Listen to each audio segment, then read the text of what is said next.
నమస్తే. నేను మీ సీనియర్ న్యాయవాది Sanapalla Nagachandrudu. Negligency of government hospital. Negligency of hospital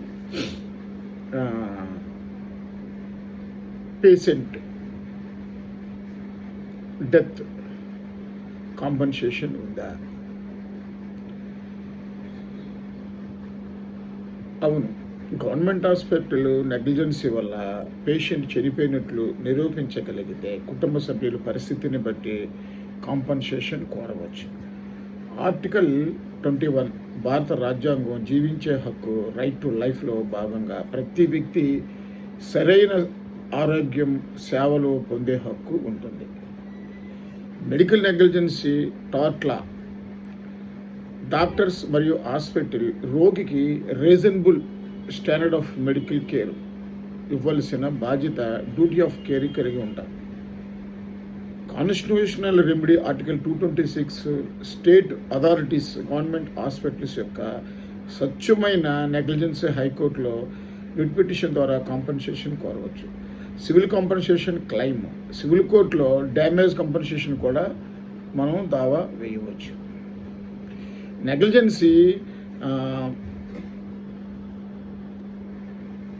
ఎలా ఉంటుంది అంటే అవసరమైన చికిత్సను అనవసరంగా ఆలస్యంగా చేయడం లేదా సరైన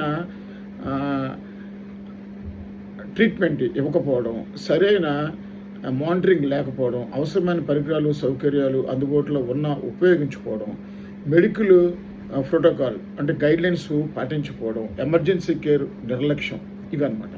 మీరు భద్రపరచుకోవాల్సిన ఆధారాలు ఏంటంటే మీరు కోర్టులో వేయాలనుకునేటప్పుడు medical records, prescriptions, test reports, treatment sheets, తర్వాత నర్సింగ్ నోట్స్, తర్వాత discharge summary, death summary, bills, payments, receipts, తర్వాత పోస్ట్ మార్టం రిపోర్టు ఉంటే, ఫోటోలు, వీడియోలు అందుబాటులో ఉంటే, సర్జరీ ప్రొడ్యూస్ కన్సెంట్ ఫామ్స్, మీ చేసిన complaints, representation, independent medical opinion అవసరం.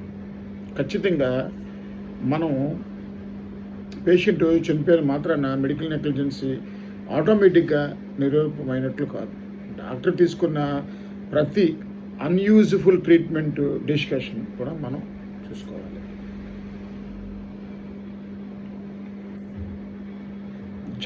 డెత్ జరిగింది అనే విషయాలను కూడా మనం పరిశీలించాలి. ఎలా జరిగింది అనేది.